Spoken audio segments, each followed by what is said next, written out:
Hallelujah, good morning. एक और बेहतरीन सुबह प्रभु ने हमें दिया है कि हम प्रभु के वचनों पर मनन करें। आइए पूरे उत्साह के साथ मिलकर प्रभु के वचनों को हम सुने। वे हमसे बात करेंगे। प्रार्थना। पवित्र पिता, आपका धन्यवाद प्रभु, सुबह सवेरे आपके वचनों को सुनने के लिए हमारे कानों को खोलें। आज दिन भर के लिए हमें तैयार करें। यीशु के नाम से प्रार्थना मांगते हैं, आमीन। प्रभु की स्तुति हो। कैसे हैं आप लोग? प्रभु के अनुग्रह में ही हम ठीक रह सकते हैं। जो प्रभु पर विश्वास रखते हैं वे अपने जीवन में दिन प्रतिदिन बढ़ते जाते हैं। संसार बढ़ोतरी की तुलना पैसों या धन संपत्ति से करता है, लेकिन प्रभु पर विश्वास करने वाले आत्मिक तौर पर बढ़ते हैं और आत्मिक तौर पर बढ़ने वाले लोग अनेकों के लिए आदर्श बनते हैं, आशीष का कारण बनते हैं, दूसरों के लिए उपयोगी होते हैं, सबसे बढ़कर प्रभु को महिमित करने पाते हैं। अगर हम देखें तो कई ऐसे लोग हैं जिनके जीवन में कोई बढ़ोतरी नहीं है। चाहे सांसारिक तौर पर देखें, आत्मिक तौर पर देखें, किसी भी प्रकार की बढ़ोतरी नहीं होती। यह काफी दुखद है। एक व्यक्ति जब आत्मिक तौर पर बढ़ता है, तमाम अन्य चीजों में वो बढ़ोतरी करता है। जब प्रभु आपको आशीषित करते हैं, अंत तक वो आशीष आपके साथ रहती है। वचन हमें बताता है वे आशीष पाने की इच्छा नहीं रखते थे, इसीलिए उन्हें नहीं मिला। तुमने नहीं मांगा, इसीलिए तुम्हें नहीं मिला। क्या आपने प्रभु से कभी कहा है, प्रभु मुझे आशीष दें? तकिया कलाम होता है ना, कैच फ्रेज, उस तरह शायद कई बार प्रार्थना की हो, हां प्रभु हमें आशीष दें, हमें ये दे दें, वो दे दें। लेकिन वास्तव में हमें कैसे प्रार्थना करनी है? आज शुक्रवार है ना। मैं बार बार कहता हूं, हफ्ते में कम से कम 2 बार उपवास की प्रार्थना करें, आत्मिक तौर पर दृढ़ होंगे। हमारे चर्च में उपवास की प्रार्थना होती है। आप भी अपने अपने चर्च जाएं, उपवास की प्रार्थना में भाग लें। आज के मनन के लिए एक आयत मैं पढ़ना चाहूंगा। पहले इतिहास की पुस्तक 4 अध्याय उसकी 10वीं आयत से। पहले इतिहास की पुस्तक उसका 4 अध्याय 10वीं आयत। याबेश ने इस्राएल के परमेश्वर को यह कहकर पुकारा, भला होता कि आप मुझे सचमुच आशीष देते। याबेश इस्राएल के परमेश्वर को पुकारता है। वचन में जिन शब्दों का इस्तेमाल किया गया है, अगर हम उनकी गहराई को समझें, आत्मिक तौर पर हम बढ़ने पाएंगे। वो प्रार्थना नहीं कर रहा, पुकार रहा है। पुकार, इस शब्द की गहराई को आप समझ पा रहे हैं? पुकारना मतलब दिल की गहराई से आह निकलते हुए। हां, याबेश, इसका शाब्दिक अर्थ है दर्द। पैदाइश के दौरान उसकी मां को काफी दर्द उठाना पड़ा। पता नहीं उसका वजन ज्यादा था या वो उल्टा पैदा हुआ या कुछ और कारण था, लेकिन उसकी मां को काफी दर्द हुआ और इसी आधार पर उसे यह नाम दिया गया याबेश। लेकिन जैसे जैसे वो बड़ा हो रहा था, जीवन की परेशानियों को, तकलीफों को लांघते हुए, कि याबेश अपने तमाम भाइयों से अधिक प्रतिष्ठित था, दूसरों से एक कदम ऊपर था। होता है ना, कुछ बातें, कुछ गिफ्ट्स जो हैं परमेश्वर ने हमें पैदाइश ही से दी होती हैं। कुछ बच्चे होते हैं ना, पैदाइश से समझदार होते हैं, बचपन से ही अच्छे गाने वाले होते हैं, बचपन से ही अच्छे ओरेटर होते हैं, बात करने वाले। उन्हें देखकर लगता है कि वे बड़े होकर काफी नाम कमाएंगे, लेकिन जैसे जैसे वे बड़े होते हैं वे कहीं के नहीं रह जाते। यह देखकर काफी दुख होता है। कारण क्या होता है? उन्होंने अपने उस टैलेंट को परमेश्वर के लिए इस्तेमाल नहीं किया। या उनके टैलेंट्स को उन्होंने नहीं समझा, या फिर संसार के लिए उसका उपयोग करने की कोशिश की, इसलिए उन टैलेंट्स को खो दिया। मां बाप का प्रार्थना करना काफी नहीं है, आपकी मां की प्रार्थना काफी नहीं है, आप अच्छे चर्च में जाते हैं, आपके पासवान अच्छा वचन देते हैं, यह काफी नहीं है। हर हफ्ते अच्छा वचन सुनते हैं ना, काफी है? जी नहीं। आपको ना केवल उन वचनों को सुनना है बल्कि उसके अनुसार जीवन बिताना है। और परमेश्वर जब आपको मौके देते हैं, परमेश्वर की इच्छाओं को समझकर उनकी इच्छाओं को पूरा करने की आप में इच्छा होनी चाहिए। विलियम केरी कहा करते थे, expect great things from God and attempt great things for God. परमेश्वर से महान चीजों की अपेक्षा करें और परमेश्वर के लिए महान चीजों को करने की कोशिश करें। अपना नाम कमाने के लिए नहीं, बल्कि परमेश्वर को महिमित करने के लिए। ऐसी इच्छा हम में होनी चाहिए। कितने लंबे अरसे से प्रभु के वचनों को आप सुनते आ रहे हैं ना, तो आपको अब तक अनेकों के लिए आशीष का कारण बनना है, एक प्रार्थना योद्धा बनना है। कैसे हैं आप? परमेश्वर का वचन हमें दृढ़ करता है।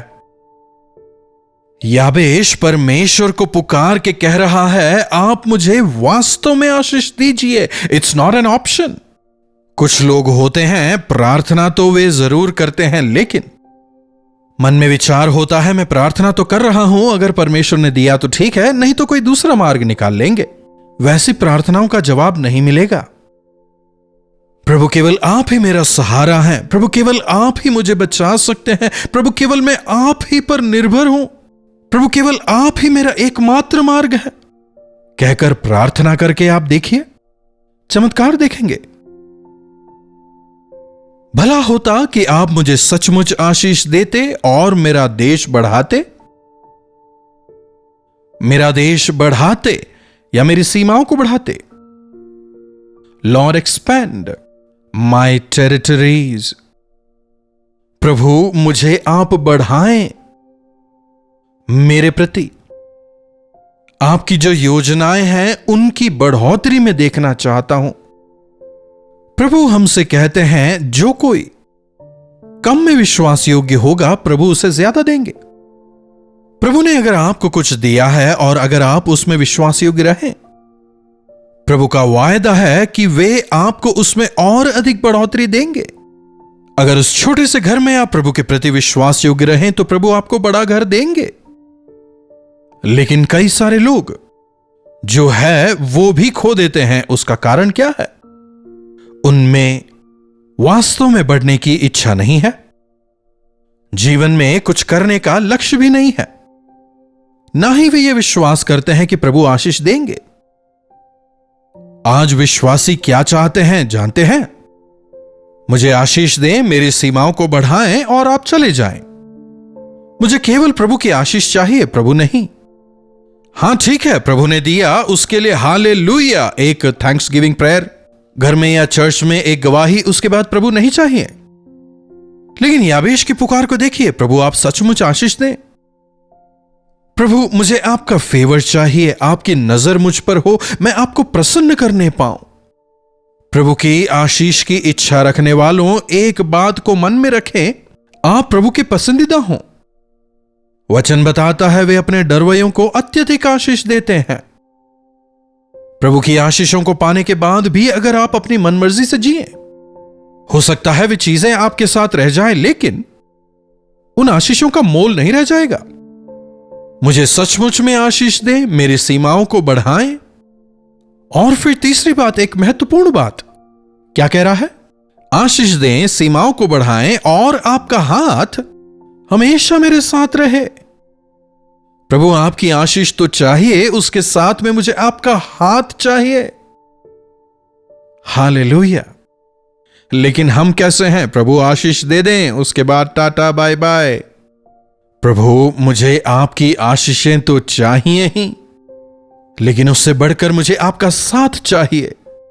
प्रभु आप मेरे साथ ही रहें। किसी चीज या वस्तु की नहीं, हमें प्रभु की जरूरत ज्यादा है, तभी हमारी हर एक घटी पूरी होगी। तभी हमारा हर एक कार्य सफल होगा। प्रभु कहते हैं ना, मुझसे अलग होकर तुम कुछ नहीं कर सकते। कई लोगों को लगता है अगर प्रभु साथ होंगे तो हम अपनी मनमर्जी नहीं कर पाएंगे, लेकिन जब प्रभु साथ होते हैं वो हमारे लिए कितना भला होता है, यह समझने वाले कभी भी प्रभु के सानिध्य से दूर नहीं जाएंगे। याबेश परमेश्वर को पुकार के कहता है, मुझे सचमुच आशीष दें, मेरी सीमाओं को बढ़ाएं और आपका हाथ मेरे साथ हो, आप मेरे साथ हो।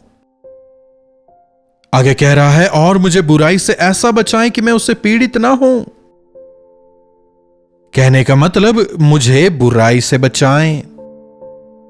आशीष पाने के बाद खतरा और ज्यादा होता है।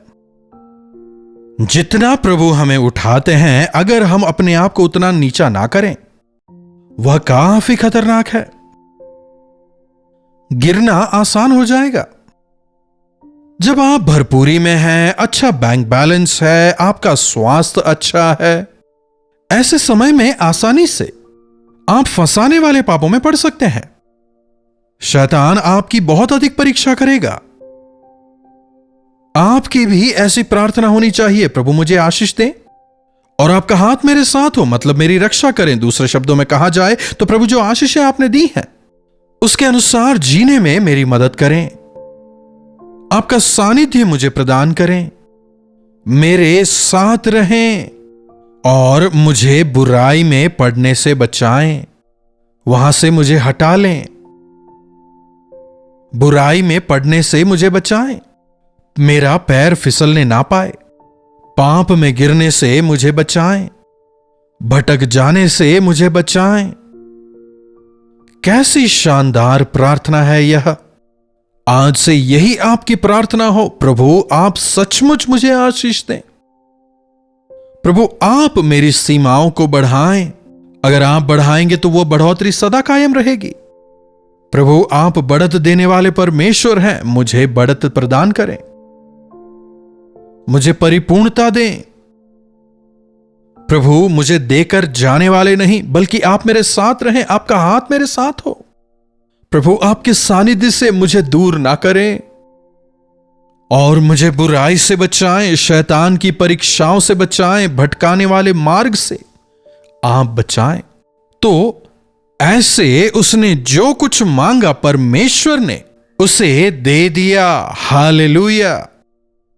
क्या पुकार रहा है? मुझे आपकी आशीषें चाहिए, आपकी बढ़त चाहिए, आपका हाथ मेरे साथ में चाहिए और मुझे पाप से बचाते हुए आपकी सुरक्षा चाहिए।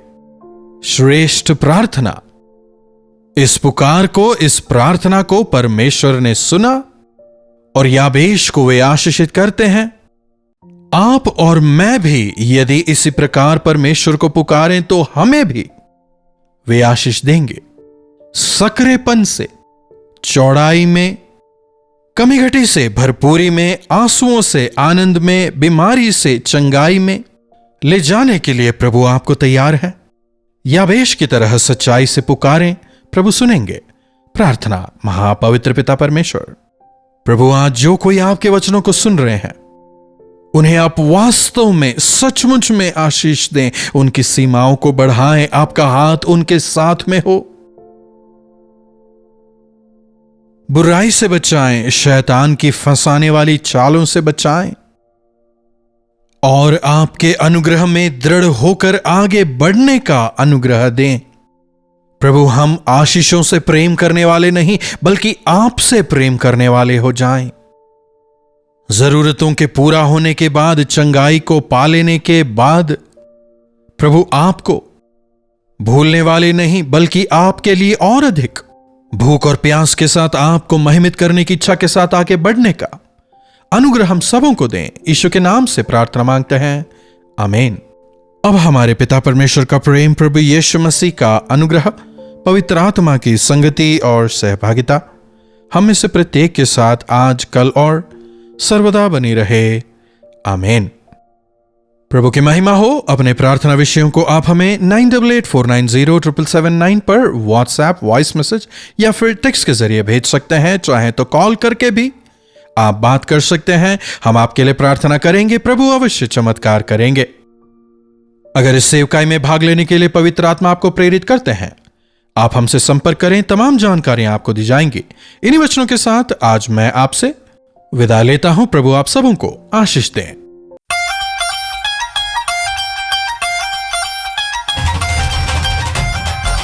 हालेलुया।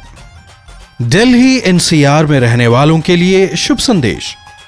अगर प्रभु ने चाहा तो जुलाई 29 तारीख को दोपहर 2 से लेकर 5 तक और शाम 6 से लेकर 10 बजे तक 2 सेशंस, 1 डे गेट टुगेदर का हम आपके लिए आयोजन कर रहे हैं। दिल्ली एनसीआर में रहने वाले तमाम हिंदी भाषी, तमिल भाषी या तेलुगु भाषी या अन्य भाषाओं के कार्यक्रमों में जुड़ने वाले हमारे सभी श्रोताओं को हम तहे दिल से आमंत्रित करते हैं। चाहे टीवी के जरिए या सोशल मीडिया के जरिए, अगर आप हमारे साथ जुड़े हैं तो आप जरूर आएं। हम सब मिलकर प्रभु की स्तुति करेंगे। व्यक्तिगत तौर पर आप सबों के लिए मैं प्रार्थना करना चाहूंगा। तारीख याद रखें, जुलाई 29 तारीख दोपहर 2 बजे से शाम 5 बजे तक और 6 बजे से 10 बजे तक होने वाले इस 1 डे गेट टुगेदर में आप अवश्य भाग लें। पता नोट कर लें, YWCA, Ashoka road, new Delhi. अधिक जानकारी के लिए आप QR कोड स्कैन कर सकते हैं या फिर नीचे दिए गए फोन नंबर पर भी आप संपर्क कर सकते हैं। आइए सभी मिलकर प्रभु की स्तुति करें, आत्मिक तौर पर बलवंत हों।